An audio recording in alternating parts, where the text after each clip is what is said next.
Right now, someone weaker than you is winning, not because they are smarter, not because they work harder, but because they move without asking the world for permission. They don't wait to feel ready. They don't wait for approval. They don't rehearse their words in their head 100 times before speaking. They step forward, and reality bends around them. Meanwhile, you hesitate. You calculate every possible outcome. You try to be correct instead of decisive. And while you're busy making sure you don't fail, someone else succeeds loudly, imperfectly, unapologetically. This isn't unfair. This is how power works. Confidence is not a personality trait. It's not something you're born with. It's not something you feel. Confidence is a signal, and the world obeys signals, not potential. Centuries ago, this was already understood. Those who acted with certainty rose, even when they were flawed. Those who waited for permission stayed invisible, even when they were brilliant.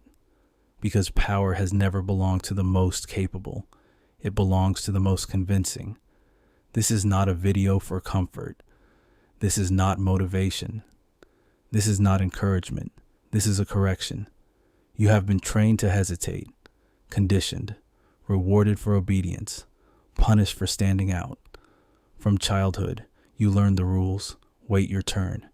Ask before you act. Be polite. Be agreeable. Be liked. And slowly, without noticing, you were reshaped. What lives inside you now is not weakness by nature. It is weakness by design. A mental posture that flinches before conflict. A voice that softens statements into questions. An instinct to apologize for existing too loudly. That voice inside your head that says, maybe wait. Maybe not now. What if they don't like it? That voice is not intuition. It is conditioning. It is the inner servant. And as long as that voice runs your decisions, you will never be free. Power does not respond to morality. It responds to behavior. The world doesn't ask who deserves. It asks who dares. The moment you understand this, everything inverts. You stop trying to be understood. You stop trying to be accepted. You stop trying to be safe, because safety is the currency of the controlled. Transformation does not begin with confidence. It begins with defiance. Defiance against the version of you that wants approval. Defiance against the reflex to explain yourself. Defiance against the fear of being judged. Every time you feel the urge to shrink, you expand. Every time you want to justify, you stop. Every time you want to apologize, you remain silent. Not because you are arrogant, but because you are done negotiating your existence. This is where dangerous confidence is born, not from affirmations, not from visualization, but from action taken while fear is still present. You walk faster, not rushed, but intentional. You take up space without asking. You sit back instead of leaning in. You stop nodding automatically.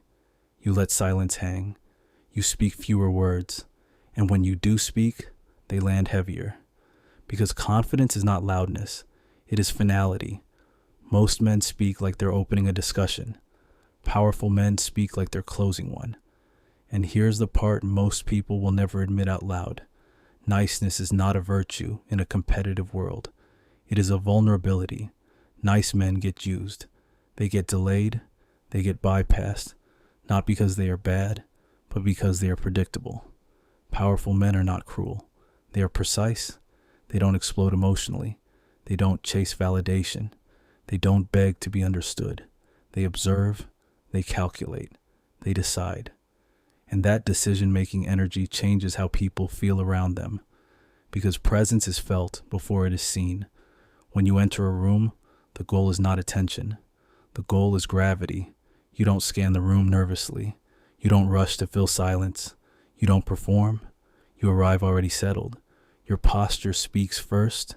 Your stillness does the talking. Your eyes move slowly, deliberately. You're not hunting approval. You're measuring the environment. And something subtle happens. People adjust. They speak differently. They become more careful. They wait for your reaction, not because you demanded it, but because certainty unsettles those who lack it. Silence, when chosen, becomes control. The man who talks the most reveals the most. The man who waits learns everything. And when you finally speak, It's not to impress. It's to conclude. Your sentences don't rise at the end. They land. You remove, I think, maybe, I'm not sure, just my opinion. Those phrases are submission in disguise. You say what you mean, and then you stop. You let the silence do the work, because silence after a strong statement forces others to respond to you, not the other way around. This is how authority is projected without volume. This is how rooms are controlled without confrontation. People don't follow logic. They follow conviction. If you sound certain, they assume competence. If you hesitate, they sense weakness. This is not fair. It is human nature. And once you accept that, you stop fighting reality and start using it. But presence and speech alone are not enough. Because if someone can still emotionally move you, trigger you, praise you into softness, or insult you into reaction, you are still owned. True power begins where emotional accessibility ends. Most men are emotionally public. Anyone can enter their mind with a sentence. A comment destabilizes them. A compliment controls them. Silence makes them spiral. This is not strength. This is exposure. Control is internal before it is external. You stop reacting. You start interpreting.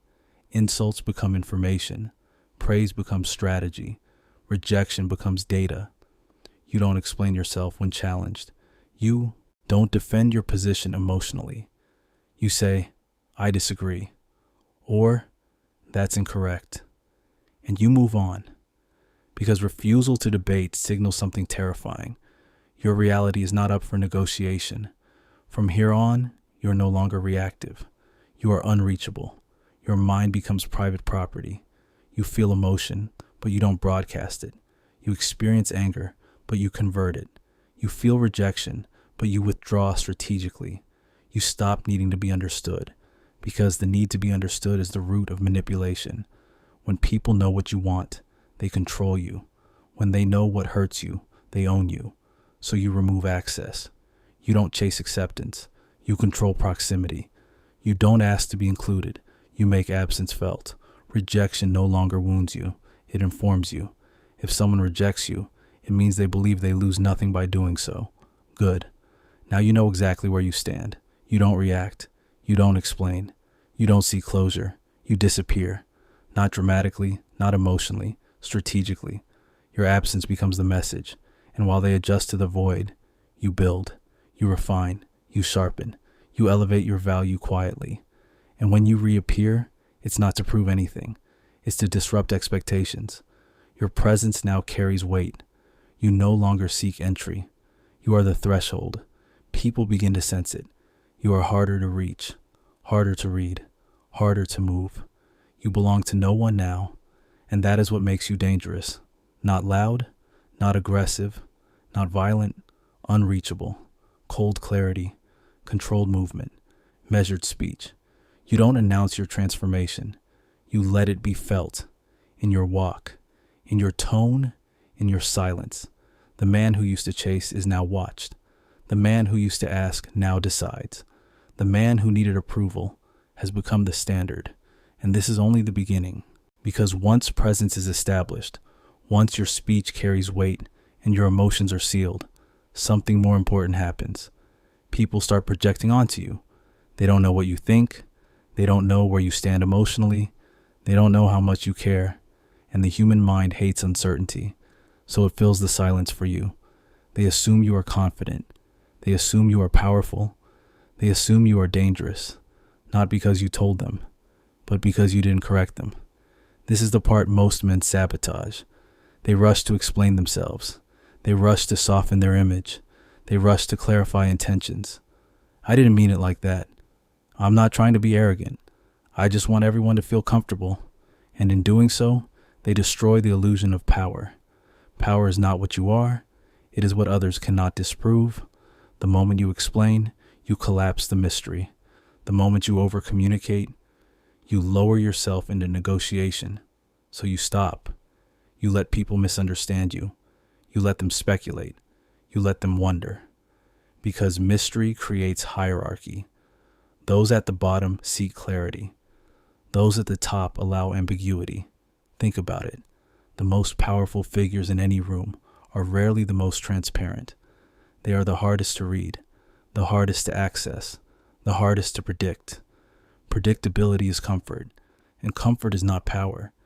This is why silence unsettles people. It removes their leverage. When you don't react, they can't adjust. When you don't explain, they can't position themselves. When you don't chase, they feel exposed. And that discomfort gives you control. Now understand this clearly. This is not about being cold for the sake of ego. This is about survival in a competitive psychological environment. Because the world is not neutral. It is constantly testing position. Every interaction asks the silent question: who leads, who follows, who reacts, who decides? And whether you answer consciously or not, you always answer. If you rush to respond, you follow. If you over-explain, you submit. If you seek approval, you signal inferiority. So you reverse it, you slow down. You respond when it serves you. You let others reveal themselves first. You stop filling gaps. You stop chasing momentum. You become still. Stillness is intimidating because it cannot be read. And here's where identity fully shifts. You're no longer trying to win moments. You are shaping perception over time. You don't need immediate validation. You play the long game. You understand that dominance is cumulative. Every time you don't react, your position solidifies. Every time you withdraw, instead of chase, your value rises. Every time you choose silence over explanation, your gravity increases. People begin to feel something they can't articulate. They feel watched, measured, evaluated, and that flips the dynamic. They start qualifying themselves to you. They talk more. They explain more. They justify. They reveal their motivations, their insecurities, their hunger. And you learn. This is how power gathers information without effort, because the one who speaks less hears everything. Now let's address the final weakness most men never overcome: the need to be liked. This is the deepest chain, the most invisible leash, because being liked feels like safety. It feels like belonging. It feels like control. But it's the opposite. The need to be liked makes you predictable. It makes you flexible in the wrong direction. It makes you compromise before you're even asked. So you cut it out, not by becoming cruel, but by becoming selective. You stop trying to appeal to everyone. You stop adjusting your personality to rooms. You stop mirroring energy for acceptance. You become consistent. And consistency, when paired with certainty, creates authority. People don't need to like you to respect you, but they must respect you to take you seriously. And respect does not come from warmth. It comes from boundaries. You say no without explanation. You disengage without apology. You move on without closure. You don't burn bridges emotionally. You simply stop crossing them. And slowly, something irreversible happens. You stop being managed. You stop being influenced. You stop being pulled. You are no longer easy to reward or punish. And that makes you free. Free men are rare, and rarity creates value. Now your confidence is no longer something you perform. It is something others feel when they test you and fail. They try to provoke. You don't move. They try to flatter. You don't soften. They try to ignore. You don't chase. And eventually they stop trying. Because nothing is more exhausting than attempting to control someone who cannot be controlled. At this point, you don't need to assert dominance. It's already assumed. You don't enter rooms hoping to be chosen. You enter as a fixed point, and people orient themselves around you. This is what it means to become psychologically sovereign. Not loud, not aggressive, not desperate, unavailable. And from here on, every move you make carries weight, because you are no longer reacting to the world. The world is reacting to you. Because once you stop reacting, once you become unreadable, the world doesn't suddenly reward you. It resists you. People push back when they feel control slipping. They test boundaries. They provoke. They challenge your authority subtly. A sarcastic comment, a passive-aggressive joke, a question framed to undermine you. This is where most men fail. They mistake resistance for rejection. They mistake pushback for proof they're doing something wrong. In reality, resistance is confirmation. When you were compliant, no one tested you. When you were agreeable, no one challenged you. Now they do, because you've changed position. So you don't retreat, you hold. You don't escalate emotionally. You don't explain yourself. You don't prove anything. You let the moment breathe. And this is critical. You never respond at the same emotional level as the attack. Sarcasm is met with calm. Disrespect is met with neutrality. Provocation is met with stillness. Because power is asymmetry. When someone throws heat at you and you respond with cold, you reverse the dynamic. They look unstable, you look grounded, and people notice. The room notices. This is how authority becomes self-reinforcing. Now let's address a dangerous misunderstanding. Being unreachable does not mean being inactive. It does not mean being passive. It does not mean waiting. It means acting without emotional leakage. You still move. You still take space. You still make decisions. But you do it without broadcasting fear, anger, or need. Your actions become clean, uncontaminated. This is why the most powerful men often appear calm, even under pressure. They are not calm because the situation is easy. They are calm because they refuse to give the situation access to their inner world. Your mind is no longer a public forum. It is a command center. And from here, something shifts internally. You stop asking, how will this be perceived? You start asking, is this aligned with my position? That single question rewires your behavior.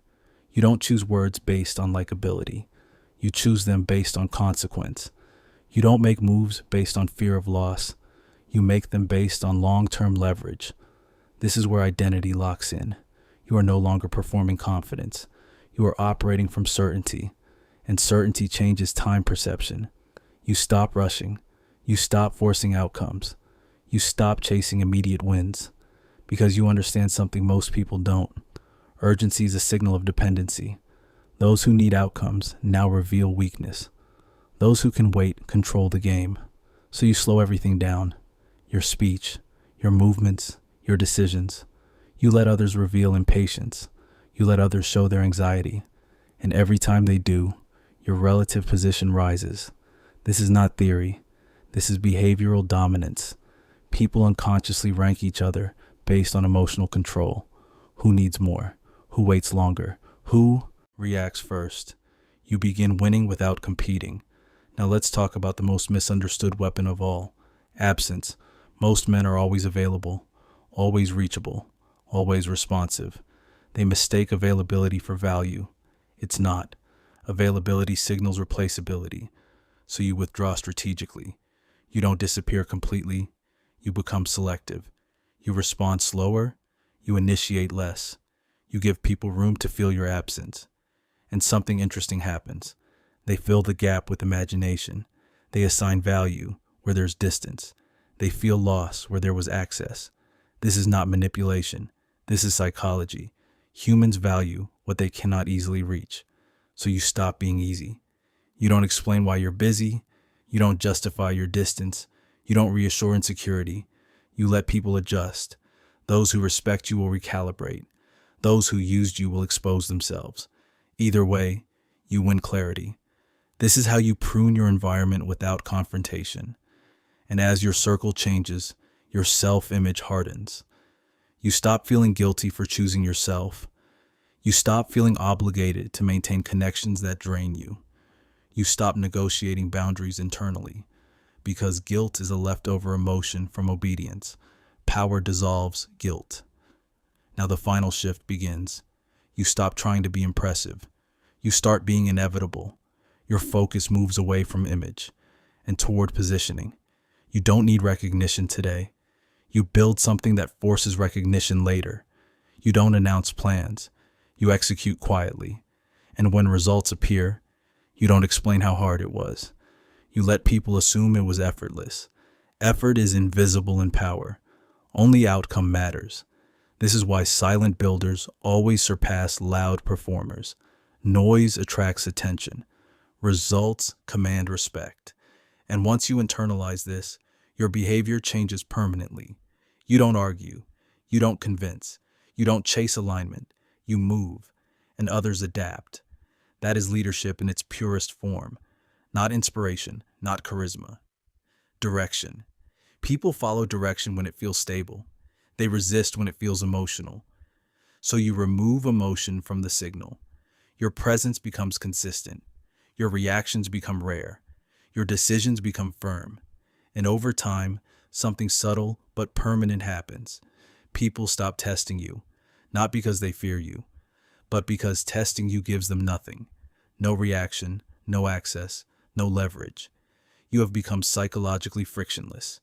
And frictionless objects, over time, dominate motion. At this stage, you're no longer seeking transformation. You're maintaining position. And maintenance is quieter than ascent.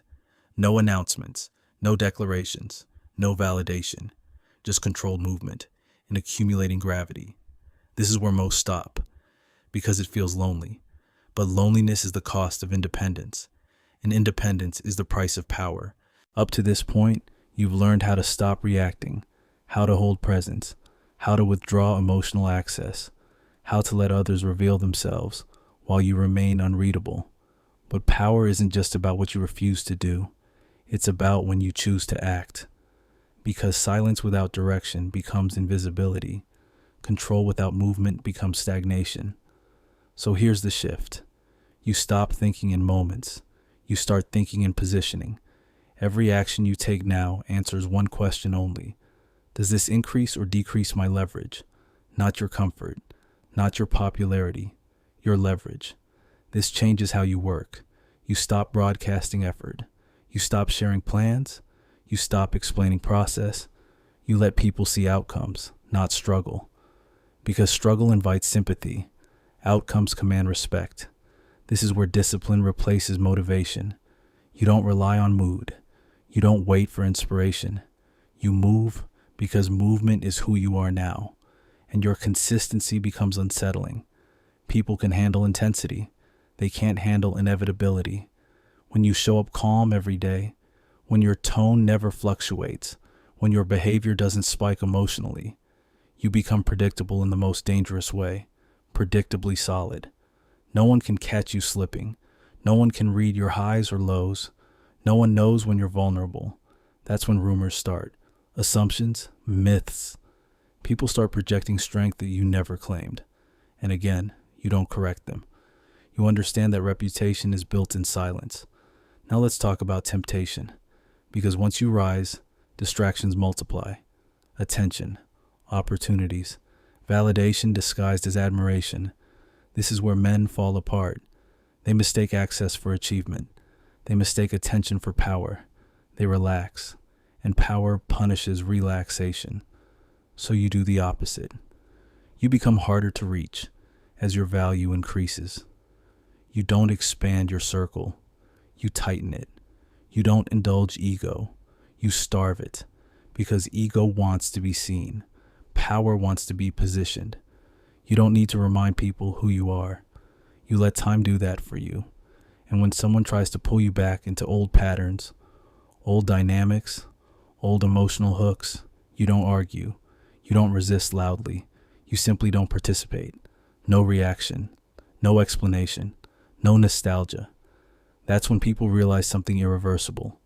You're no longer available to the version of them that knew you before. You've outgrown the contract.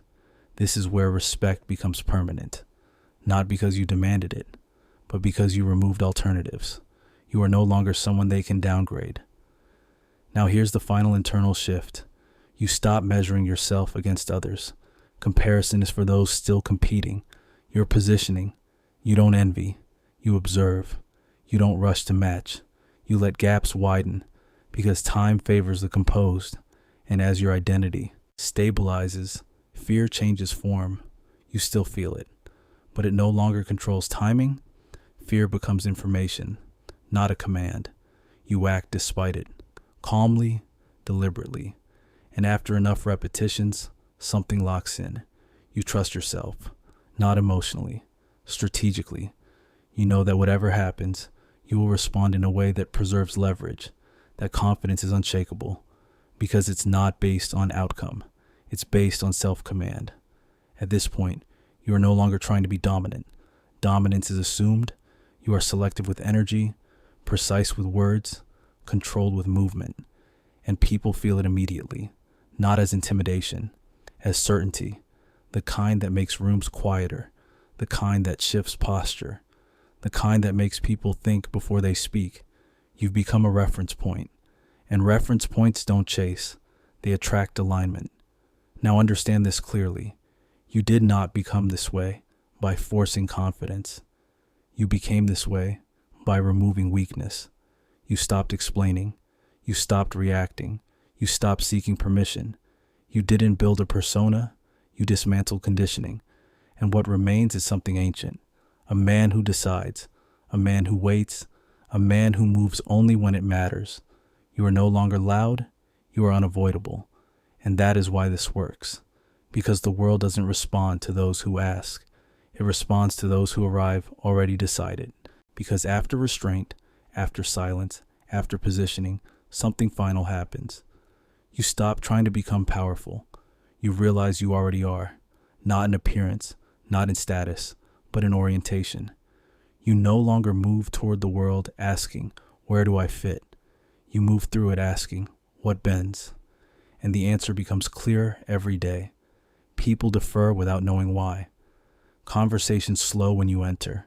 Conflict dissolves before it reaches you. Not because you dominate, but because you're no longer available to chaos. This is the state few ever reach, where confidence is no longer effort, where control is no longer conscious, where presence is no longer performed. It's integrated. You don't remind yourself to stay calm. You don't force discipline. You don't rehearse authority. You simply are. And that's when the final illusion breaks. You realize the world never wanted you weak. It wanted you predictable, easy to read, easy to move, easy to manage. The moment you stepped out of that pattern, you became expensive. Expensive in energy, expensive in access, expensive in consequence. People start choosing their words carefully around you. They hesitate before testing you. They feel the cost of misalignment. And here's the truth. Most will never say. Power doesn't announce itself. It withdraws permission. You no longer explain your absence. You no longer justify your standards. You no longer soften decisions to protect feelings. You let reality do the talking. And reality listens to certainty. Now rejection no longer registers as pain. It registers as sorting. Approval no longer excites you. It registers as noise. You are no longer shaped by reaction. You are shaped by direction. This is what it means to be untouchable, not isolated, not cold, but sovereign. You feel emotion, but it doesn't steer you. You encounter resistance, but it doesn't slow you. You experience loss, but it doesn't fracture you, because your center is no longer external. And that is the final advantage. Men who rely on the world for stability collapse when the world shifts. Men who carry their own center remain standing. That's you now. Not because you force dominance, but because you remove dependence. You don't chase. You don't prove. You don't ask twice. You move once, deliberately, finally, and others adjust. This was never about confidence. Confidence is visible. This was about control. Control is invisible. You rebuilt your identity from the inside out, not with motivation, not with inspiration, with subtraction. You removed hesitation. You removed explanation. You removed emotional leakage. And what remained was clarity, cold, calm, precise. You didn't become loud. You became undeniable. And now, when you walk away, rooms feel smaller. People feel uncertain. Silence feels heavier. Because something changed. You are no longer available to be shaped. You are the shape. You don't announce your transformation. You let it echo in your posture, in your timing, in your absence. You are no longer trying to be chosen. You are the standard others measure themselves against. And that is why this works. Always has, always will. Because the world doesn't reward the perfect. It rewards the decisive. Not those who feel ready, but those who move anyway. So don't explain. Don't announce. Don't seek agreement. Build quietly. Move precisely. Return differently. And when they notice, say nothing. They already understand. If this resonated, you know why. You felt the shift. Like the video if you're done chasing. Subscribe if you're done explaining. Because this isn't self-help, it's self-command. And once you have that, nothing else can touch you.